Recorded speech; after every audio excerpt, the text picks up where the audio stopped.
ये तो 2 दिन का जग में जीना है, इतने पे क्यों इतराते हो? मेरी काया मेरी माया शोर मचाते जाते हो, एक पल के लिए नाम नहीं लिया, झूठा शोर मचाते हो कि मेरा फलाना नाम, मेरा वो नाम नहीं। 2 दिन की जिंदगी है सिर्फ, भरोसा नहीं है कब आपका जो है मिस कॉल आ जाएगी। आप सभी को राधा स्वामी। जो आज का सत्संग का विषय है उसमें महाराज जी ने बताया कि आपका मन अगर सच्चा है तो उस परमात्मा आपसे दूर नहीं है। और साथ ही महाराज जी ने बताया कि पहले हमें एक अच्छा इंसान बनना चाहिए, क्योंकि अगर हमारे अंदर इंसानियत नहीं है तो भक्ति संभव नहीं है। महाराज जी ने बताया कि जो लोग गंगा में जाते हैं अपने पाप कर्मों को धोने के लिए, गंगा तो केवल तन का मैल ही धोती है, लेकिन मन का मैल तो सत्संग से ही धोएगा। और भी बातें महाराज ने सत्संग में बहुत अच्छी अच्छी बताई है, जो हमारे दैनिक जीवन के लिए बहुत ही ज़्यादा लाभकारी साबित हो सकती है। तो चलिए हम सत्संग को शुरू करते हैं। कृपया सत्संग को आखिर तक सुनना कष्ट करें। राधा स्वामी। सत्संग ऐसी चीज़ है जो जीव के कल्याण के लिए, उसके जीवन को संवारने के लिए, और जीवन जब सुधर जाता है, संवर जाता है, तो समझो कि उसको प्रभु के दर्शन साक्षात हो जाते हैं। क्योंकि स्वयं मालिक की ये वाणी है कि जो अपने आप को सुधार लेता है, कहते हैं कि आप सुधारे मैं मिलिया सुख होई। कि जो इंसान अपने आप को सुधार लेता है उसको मालिक मिल जाता है, और जिसको मालिक मिल जाता है तो उसको सब कुछ मिल जाता है, उसका सब कुछ उसी का हो जाता है। ये रूह जब से इस संसार में आई है, काल देश में आई है, अभी जो वाणी भी आपने सुनी उसमें भी यही कहा कि सतगुरु पूरा खोज अगर काल से बचना चाहते हो तो। सतगुरु की बड़ी महिमा है। जीव को तो अज्ञानी है, इसको पता नहीं, समझ नहीं है, और जब जिसको समझाने वाला नहीं वो एक ही बहाव में बहे जा रहे हैं। 84 लाख प्रकार की योनि हैं, उनमें अनेक प्रकार के 4 खान के जीव हैं, और उन 4 प्रकार के खानों में जितने भी जीव जन्म लेते हैं उनकी जो कर्म है उनके अनुसार वो पैदा होते हैं। जितना जीवन है जीते हैं, उसके बाद ख़त्म, लेकिन उनका जीने मरने का सिलसिला ख़त्म नहीं होता। क्यों नहीं होता? कि जन्म मरण के बचने का, इससे निकलने का उनके पास कोई तरीका नहीं, कोई साधन नहीं, कोई बताने वाला नहीं, कोई समझाने वाला नहीं। इंसान के चोले की महत्ता इसीलिए ज़्यादा बताई गई है कि बड़े भाग मानस तन पावा, सुर दुर्लभ सदग्रंथन गावा।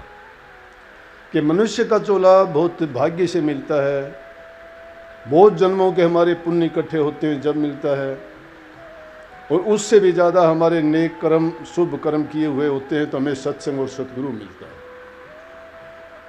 कहते हैं, बार बार गाते हैं, माता पिता मिल जाएंगे, लक्ष्य 84 माँ, गुरु सेवा और बंदगी फेर मिलन की नाम।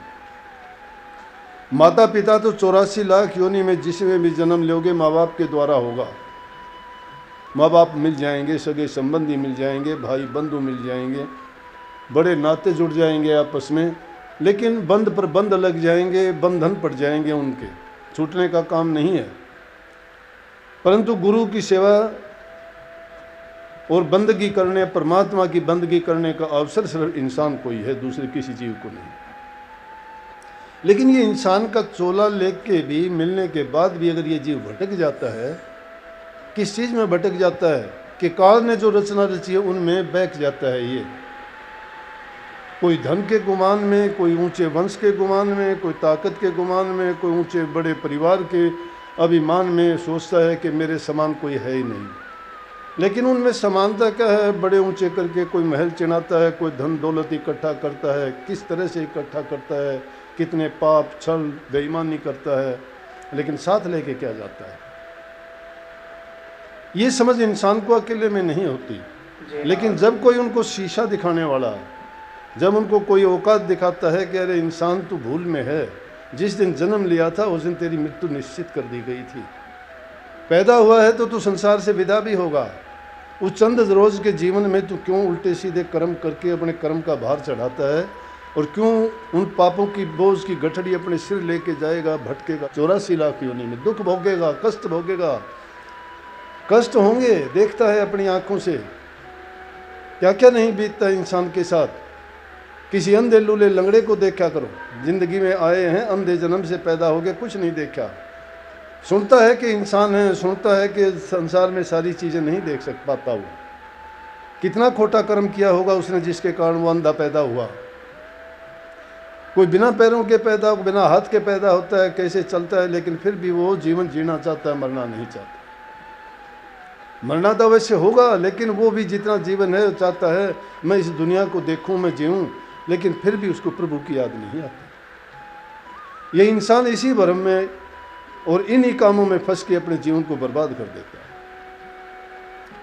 सबसे बड़ी दौलत है प्रभु के नाम की है, भक्ति की है। भक्ति की दौलत जिसने कमाई वो मालो माल हुए, और जो इससे वंचित हो गए वो कुछ रोज के लिए तो हो सकता है कि दुनियादारी में थोड़ी नामवरी होगी, थोड़ी इज्जत होगी, थोड़ा सम्मान भी मिल गया, दुनियादारी की बात है वो, लेकिन उसके पल्ले कुछ नहीं गया। अंत समय में उसको जाना तो रोते हुए पड़ेगा। तो गुरु की महिमा इसलिए गाई गई कि जो वक्त रहते हुए गुरु की जिसने खोज कर ली, गुरु है कौन? हर काम के लिए आपको गुरु की तलाश पड़ती है। कोई भी काम दुनियादारी में, बच्चे को शिक्षा की ज़रूरत है, शिक्षा दिलवाते हो। कैसी शिक्षा की ज़रूरत है? जिसको जैसी शिक्षा दिलानी है, जो उसको ज़िंदगी में बनाना है, वैसी शिक्षा दिलाते हो। किसी को सैनिक की दिलाते हो, किसी को पुलिस की, किसी को कानून की, किसी को वैज्ञानिक की, किसी को इंजीनियर की, अलग अलग शिक्षाएं दिलाते हो। उनको जो शिक्षा जहाँ से मिलती है, गुरु ही तो सिखाता है उनको। इसीलिए कहीं ना, गुरु बिन ज्ञान नहीं, ज्ञान बिन ध्यान नहीं, ध्यान बिन मुक्ति नहीं, लिखा है पुराण में। पुराणों को खोज के देखो, ग्रंथों को खोज के देखो। ग्रंथों को पूजने से थोड़ा मिलेगा कुछ।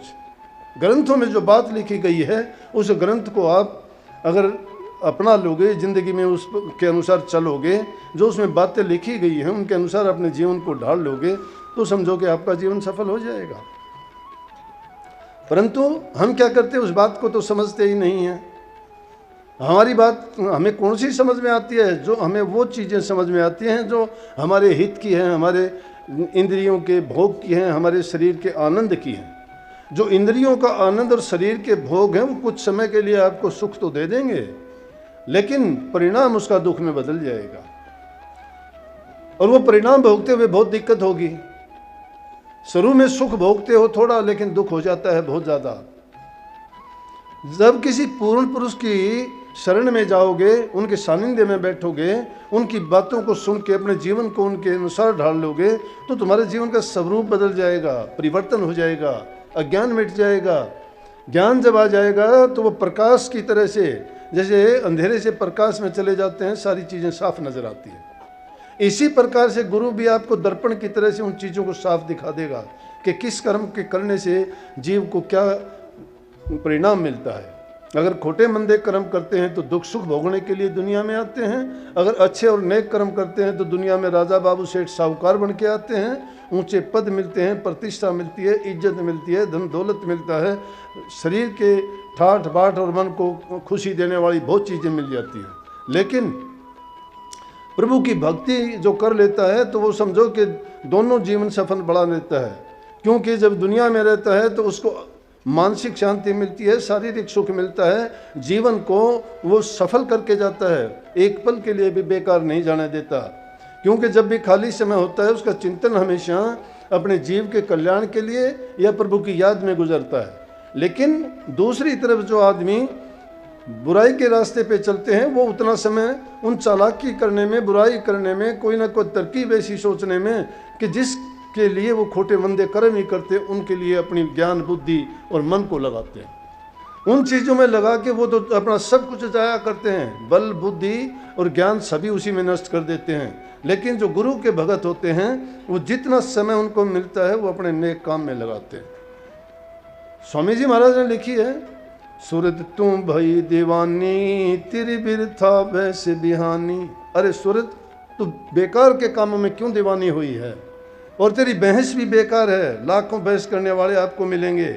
भक्ति में जब कोई इंसान चलता है उसको कष्ट होते हैं, दुख होते हैं, तकलीफ होती हैं, और उन दुख कष्टों को देख के दुनियादार लोग जो सुख और को मानते हैं दुनिया को, वो कहते हैं कि देखो इसने क्या पाया भक्ति में। भक्ति में कष्ट है, परीक्षा होती है, जीव को पूरी तरह से उसको निरखा और परखा जाता है कि सच्चे मन से इस रास्ते पे चलने वाला है या डामाडोल है। जो डामाडोल होता है वो गिर जाता है, भटक जाता है, और जो सच्चा बन के उस रास्ते पे चलता है वो समझो कि इस दुनिया से भवसागर से पार हो जाता है। खुद ही पार नहीं होता, वो लाखों लोगों को पार तारने वाला बन जाता है। लेकिन अगर किसी की लालसा संसारी पदार्थों में लगी हुई है, उसको लाख लाख ज्ञान दो, कितना भी समझाओ, कितना भी उसको बताओ, बहक जाएगा। वो दुनिया को सच्ची मानता है, लेकिन ये दुनिया सत्य नहीं है। अगर सत्य होती तो यहाँ इसमें कोई भी चीज़ बसती नहीं। यहाँ पर ये झूठ का पसारा है, सब यहीं पे रह जाता है पाप कर्म भोगने के लिए ही। ये पाप रूप की दुनिया क्यों है कि काल की रचना है, ये सत्य पुरुष की रचना नहीं है। सत्य पुरुष की रचना तो ये रूहें हैं, लेकिन ये रूह इसमें आके दुखी हैं। इनका संग करके काल और माया का ये रूह भी फंसी हुई हैं और दुखी हैं। इसलिए जब पूर्ण पुरुष को मिल जाता है, ये ज़रूरी नहीं है कि कितनी उम्र में कब मिल जाए। मोहम्मद साहब के पास एक बहुत बुजुर्ग आदमी गया और उसने जब ये ऐसे सत्संग सुने तो सुनने के बाद में वो कहने लगा कि मेरी सारी ज़िंदगी ऐसे काम करने में बीत गई, अज्ञान में। कहने लगा कि अगर मैं अब नाम लूँ या गुरु से उपदेश और शिक्षा लेके भक्ति करूँ तो क्या मेरा कल्याण हो सकता है। मोहम्मद साहब के पास जाके कहने लगा कि क्या मेरा कल्याण हो सकता है अभी इस उम्र में भी। मोहम्मद साहब उसको लेके गए एक पहाड़ की गुफा में, जिसमें बरसों से अंधेरा था। कहने लगे यहाँ आओ। आके वो उनके पास और अंदर लेके गया कि बोला कि कुछ दिखाई देता है। बोला जी अंधेरा है, इसमें दिखाई कुछ नहीं देता। उन्होंने दीपक जला दिया। बोले अब पूरी गुफा दिखाई देती है। बोले कि जब भी ज्ञान हो जाए तब यही हालत वहाँ होती है। अब दीपक के जलाने से अंधकार इस गुफा का गायब हो चुका है, आपको सब कुछ दिखाई देता है। इसी प्रकार से इंसान के हृदय में जब ज्ञान रूपी प्रकाश हो जाता है तो उसको भी ये सब चीज़ें इसी प्रकार से दिखाई देनी शुरू हो जाती हैं। लेकिन इंसान कब मानता है जब ठोकर लगती है। जब तक ठोकर नहीं लगती, ठोकर लगने के बाद भी नहीं। स्वामी जी महाराज कहते हैं दुखों से डर के कुछ कुछ लगता, गए दुख वही तुरंत फड़कता। गुरु को ऊपर ऊपर गाता, गुरु को दिल भीतर नहीं लाता। गुरु को दिल भीतर फिर भी नहीं लाते, गुरु को मानस समझते हैं। गुरु को अगर तुम इंसान समझते हो, गुरु से कुछ नहीं लेते। लेकिन गुरु परमात्मा नहीं है। मैं ये नहीं कहता गुरु पूज्य है। क्यों पूज्य है कि उस मालिक से मिलाने वाला है, उनका गुणगान करके आपको भेद का बताने वाला है। किसी भी ग्रंथ को आप देखोगे, सब ग्रंथों में एक ही बात तो लिखी कि गुरु को पूजो। क्यों पूजो कि गुरु के बिना ज्ञान नहीं है। कौन आपको रास्ता दिखा देगा। गुरु के बिना जब रास्ता कोई बताने वाला नहीं, दिखाने वाला नहीं, लेकिन गुरु वो खोजी है, वो कड़ी का काम करता है। उसके माध्यम से परमात्मा खुद कहता है कि मुझे इंसान प्यारे हैं, इंसानों में ब्राह्मण प्यारे हैं, ब्राह्मणों में वो हैं जो वेद पाठी प्यारे हैं। और जो वेद पाठियों में भी नित्य नेम से वेद के अनुसार कार्य करने वाले मुझे प्यारे हैं। और लेकिन जो नेक काम नहीं करता, वेद के अनुसार बताए हुए रास्ते पे नहीं चलता है, वो चाहे कोई भी क्यों ना हो, मुझे कुछ भी नहीं लगता। मुझे मेरे भक्त प्यारे हैं जो नित्य प्रति प्रभु की भक्ति करते हैं और उनके मन में सच्चाई है, श्रद्धा है, विश्वास है, यकीन है, प्रेम है। जो सत्य के पुजारी हैं, सत्य को जानते नहीं, पाखंडवाद की बातों को बहुत मानते हैं, भेक बनाने में बड़े माहिर हैं। एक ने देख लिया कि वो फलाने संत ने मंडासी मारी थी, उसकी तरह वो भी मंडासा मार लिया। मंडासी मारने से संत बन गया। किसी ने हृदय को पवित्र नहीं किया। किसी की नकल करते तो उसके नेक कामों की नकल करते, उनके कामों की नकल नहीं करते ना, उनके चाल चलन की, उनकी देखा बाड़ी की नकल करते हैं। संतों ने तो ये कहा है, संत जो करता है ना वो ना करो, संत कहता है वो करो, कल्याण हो जाएगा। क्यों कहता है? संत ने अनुभव किया है, उसने देखा है, और उसने जो देखा है वो देखने के बाद जिस परिणाम पर पहुंचा है वो बातें आपको बताना चाहता है। और वो बातें बता के आपको अपने निज घर में, निज देश में पहुंचा देगा। लेकिन हम करते क्या हैं? बाहर से तो गुरु गुरु, बाहर से नाम नाम। कोई ओम शांति करता है, कोई सत साहिब करता है, कोई सतनाम जपता है, कोई वाहे गुरु करता है, कोई राधा स्वामी जपता है। अरे जबान से बैखरी बाणी से बोलते हो, हृदय के अंदर नहीं उतारी, विचारों में आपके नहीं उतरी, मस्तिष्क में आपको कोई उसके प्रति भाव नहीं, प्रेम नहीं, खोटे मंदे कर्म छोड़ते नहीं हो, छल कपट बेईमानियाँ चतुराइयाँ करते हो। घरों में देखो बुरा हाल है, लड़ाई झगड़े होते हैं, पति पत्नी की नहीं बनती, बाप बेटे की नहीं बनती, बहू सास की नहीं बनती। घरों में जब शांति प्यार नहीं है, कौन सी भक्ति का रास्ता है? वो कैसे भक्ति करोगे आप? जो लोग भक्ति के रास्ते पे चलते हैं उनमें तो समता आ जाती है, उसमें तो दीनता आ जाती है, उनमें तो अधीनता और गरीबी आ जाती है। वो तो अगर कोई दो कहता है तो सुनने के लिए तैयार होते हैं। उनमें मान बढ़ाई, इज्जत सम्मान की कोई बात नहीं रहती। वो तो एक दूसरे के विचारों की कदर करते हैं। आज तक क्यों कहते हैं कि राम राज्य था क्या? ये राम राज्य यही तो था जिसमें राम का नाम लेके सब जो है एक समान थे। बाप बेटे की कदर करता है, बेटा बाप की कदर करता है, सास बहू की करती है, बहू सास की करता है। रामचंद्र जी के साथ इतना बुरा किया कि कई ने उसको 14 वर्ष का वनवास दिला दिया, और फिर भी रामचंद्र जी जाके उसके आगे प्रणाम करते हैं कि माता मुझे आशीर्वाद दो कि मैं जंगलों में जा रहा हूँ, वनवास के मुझे इतने दिन काटने हैं, मुझे किसी प्रकार की दिक्कत ना हो। आज के ज़माने में अगर ऐसा कोई कर दे तो क्या करोगे?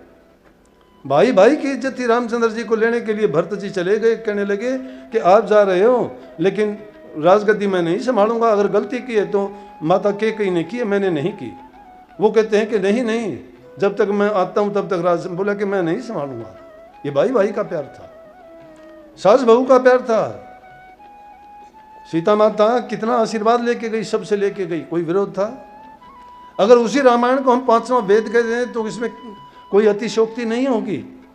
कहने का मतलब उस राम राज्य के गुण यही तो थे कि उनमें आपस में प्यार था, आपस में एक दूसरे की सेवा भाव था, एक दूसरे के बड़े छोटे की इज्जत और सम्मान की बात थी।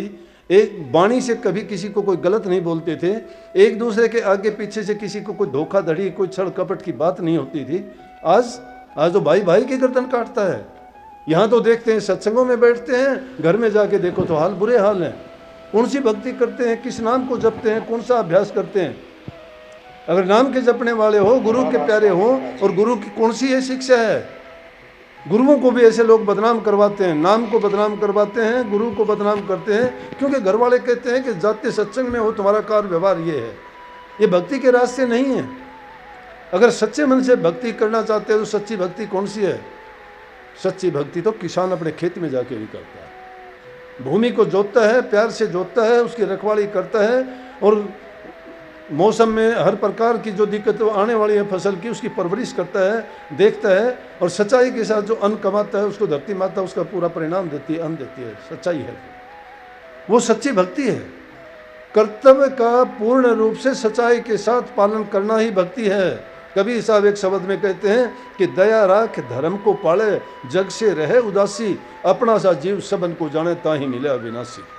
ये भक्ति का बिल्कुल उन्होंने सच्चा रूप दिखा दिया कि दया रख, दिल के अंदर दया होनी चाहिए, धर्म की पालना। अब दया सबके प्रति रखो, सबके प्रति, अपने जिनको निजी मानते हो उनके लिए नहीं। वैसे तो हमारे अपनी जान के सिवाय कोई निजी नहीं है।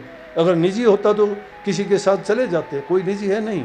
ये तो 2 दिन का जग में जीना है, इतने पे क्यों इतराते हो? मेरी काया मेरी माया शोर मचाते जाते हो, एक पल के लिए नाम नहीं लिया, झूठा शोर मचाते हो कि मेरा फलाना नाम, मेरा वो नाम। नहीं, 2 दिन की जिंदगी है सिर्फ, भरोसा नहीं है कब आपका जो है मिस कॉल आ जाएगी। एकदम यहाँ से जाते हुए वक्त नहीं लगता, फिर भी इंसान जीते जी ये समझ नहीं लेता मैं क्यों किसी का बुरा करके जाऊँ। जिसके दिल में दया है वो धर्म का पालक है पूरा। तो कहिए कबीर साहब ने कि दया राख धर्म को पालना क्या है कि जिस हालत में जिस भी तुम नाते में हो उसी नाते में अपने कर्तव्य का निर्वहन करना, उनको पूर्ण रूप से सच्चाई के साथ निभाना ही धर्म है। ये धर्म ना सोचना कि ये बुद्ध धर्म का, ये हिंदू धर्म का, ये सनातन धर्म का, ये जैन धर्म का, ये राधा स्वामी धर्म का, ये सिख धर्म का और ये मुस्लिम धर्म का मानने वाला। वो धर्म नहीं है, वो तो मजहब है, वो तो फर्क के बने हुए हैं, उनके अंदर तो विरोध है। एक मत वाला दूसरे से मानता नहीं है। वो कहता है कि नहीं खुदा पूजा पाठ में मिलेगा, दूसरा कहता है नहीं बुत परस्ती है, खुदा नहीं मिलता। एक कहता है कि नाम के जपने में, दूसरा कहता है नहीं तप करने में मिलेगा, तीसरा कहता है नहीं इनसे नहीं मिलता, व्रत और तीर्थों में स्नान करने से कर्म धुल जाएंगे और हमें सब कुछ प्राप्त हो जाएगा। चौथा कहता है ना ये चीज़ भी मिथ्या है, यह गहन और पूजा पाठ करने से मिलेगा। एक दूसरे के विरोधी हैं, वो धर्म नहीं है, फिरक के बन गए वो अलग अलग, वो तो विरोधी हैं एक दूसरे के। सच्चाई क्या है? मनुष्य के हृदय में है। धर्म है क्या? धर्म तो वो है कि जिस हालत में तुम हो वहाँ सच्चाई के साथ पालन करो। पिता है तो पिता का धर्म निभाओ, माता के रूप में हो माँ का निभाओ, बहन के रूप में बहन का निभाओ, बेटी के रूप में बेटी का निभाओ, बेटे के रूप में बेटी का निभाओ, संबंधी के रूप में संबंधी का निभाओ। उनमें किसी प्रकार का बीच में कोई लकीर नहीं पड़नी चाहिए, कोई गहरी खाई नहीं होनी चाहिए कि एक दूसरे का एतबार ना रहे, विश्वास ना रहे। कहाँ सच्चाई है? फिर सत्य का पालन करने वाला किसी की बुराई नहीं देखता। इसलिए कभी भी अपनी दृष्टि में दृष्टि दोष ना आने दो, किसी की बुराई ना देखो, हर किसी में अच्छाई ढूंढने की कोशिश करो, किसी की निंदा चुगली बुराई ना करो। अगर ऐसा करोगे तो तुम कभी भी अच्छा नहीं कर पाओगे। एक बार जो आदत डाल लोगे, आदत छोड़नी बड़ी मुश्किल हो जाती है। प्यारी साथ और संगत जी, सत्संग को पूरा सुनने के लिए आपका बहुत बहुत धन्यवाद। हम आशा करते हैं आपने सत्संग को बड़ा ही ध्यान से सुना होगा और महाराज जी बातों को ध्यान से सुनकर उन बातों को अपने जीवन में अवश्य अपनाया होगा। अगर आपको सत्संग अच्छा लगा तो सत्संग को लाइक शेयर कमेंट अवश्य कीजिए और साथ ही महाराज जी इन प्रवचनों को अपने जीवन में अवश्य उतारिए ताकि आपका जीवन सफल हो सके। और अगर आपको सत्संग अच्छा लगा तो कमेंट में राधा स्वामी लिखकर पुण्य भागी अवश्य बनिए। मिलते हैं जल्दी एक नए सत्संग के साथ, तब तक के लिए राधा स्वामी।